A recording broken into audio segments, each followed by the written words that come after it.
This is Lady Boulay, and I hope you're having a glorious day. Thank you for your support. Thank you for subscribing to the channel. Thank you for your thumbs up, for your comments, and thank you for sharing the videos.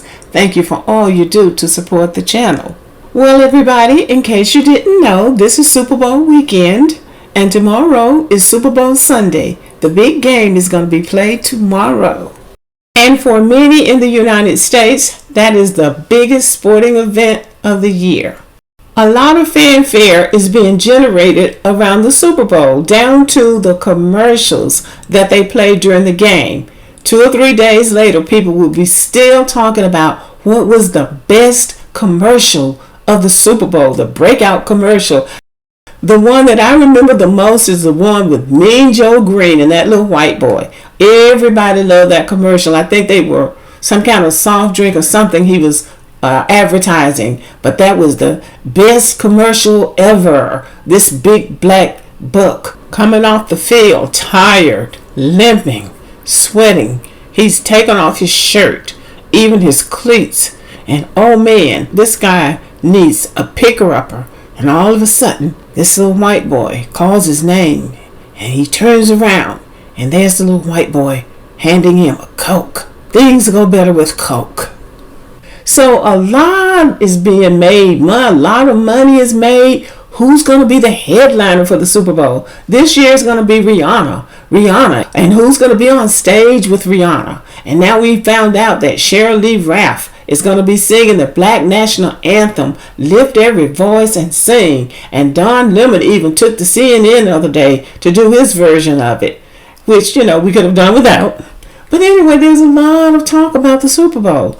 This year's competition is between the Philadelphia Eagles, led by quarterback Jalen Hurts, and the Kansas City Chiefs, led by quarterback Patrick Mahomes. Now, there are black men who are making a big deal out of this. 2 black quarterbacks in the Super Bowl. The first time it's ever been done. This is historical. And so that's very important to them that there are 2 black quarterbacks playing in the Super Bowl this year, competing for the prize, the Super Bowl trophy. The only problem is that one of those quarterbacks is actually mixed. Patrick Mahomes has a white mother. So that makes it a little bit different, especially when you consider that Patrick Mahomes probably has learned more about black people since he's been playing in the NFL than he had in all of his life before. Because his father, I believe his father was a baseball player. He married this white woman and moved them to a town that was probably 98% white. And that's where he grew up. And I'm not sure where he went to college, but he's not a black identified man. This is his family. And if you have good vision, you can see that there's only one black person in that picture and maybe another mixed person. That's his family. That is not a black family. And then this is his wife. So he's not black identified. And I don't know why black people do this to mixed race people, forcing them to be black. And then some of them really resent that. And they're doing it because black people are forcing them to choose when they have not chosen that identity for themselves. Now, Patrick Mahomes, I think, hasn't said anything, and he wouldn't, but he hasn't spoken any words, but he's spoken in deeds. It's not what people say, it's what they do. This is his wife, and they have a child. The child is white. So black people really need to stop forcing this on non-black people. Black people really need to stop forcing this on biracial or mixed people. Yes, he has a black father, and white people do not recognize half white. I realize that, but those people are not trying to identify as black people, and black people need to stop imposing that on them. Now, some of them do identify as black. Some of them self-identify as black. We know many. That's different than somebody who is biracial, who picks a white wife and who chooses to live his life as a white person. But black people are trying to force them to be black. And that's unfair. In my opinion, that's just unfair.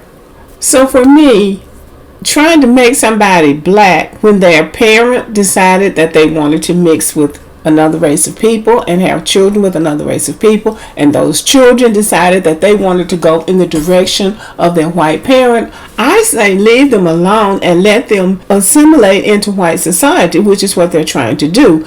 I say stop trying to make them into somebody that they don't want to be, because it sounds like you're saying we're not enough, and we are. We are enough all by ourselves. We don't need to go begging other people to mix in with us to make us better or look better. We are fine just the way we are.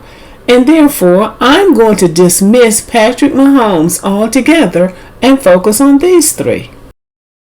Here are three of the best quarterbacks to ever play the game of football. From left to right, Michael Vick, Donovan McNaab, and Jalen Hurts. All three have played for the Philadelphia Eagles. Jalen Hurts is presently playing with the Philadelphia Eagles.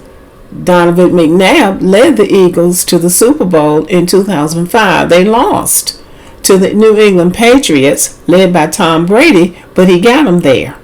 Jalen Hurts is leading the team to the Super Bowl this year. These are three outstanding quarterbacks, three outstanding young black men, because going to professional football is not something to play with. So they made it and they excelled. Donovan McNabb and Jalen Hurts all the way to the Super Bowl. Michael Vick got messed up with the dog fighting. They, and y'all know what I mean when I say they, tried to mess him up.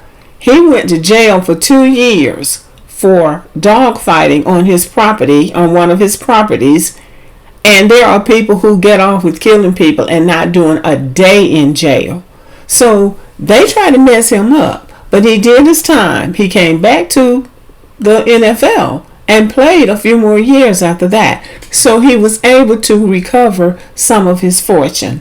So he's an outstanding young man. He was able to persevere, keep himself together, not become bitter, get through it, and get on with his life. And I'm sure he learned some very important lessons in the process. So this is a very interesting trio. They're winning quarterbacks, and they make us look good. They make us proud. So they have that in common. 3 black quarterbacks who've played in the NFL. 2 have gone to the Super Bowl. 1 has gone to the Pro Bowl, Michael Vick, and they have done extremely well. So they have all of that in common. But they have something else in common too, and I can show you better than I can tell you.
All I've got to say is, with a few good men like these, the black family will survive.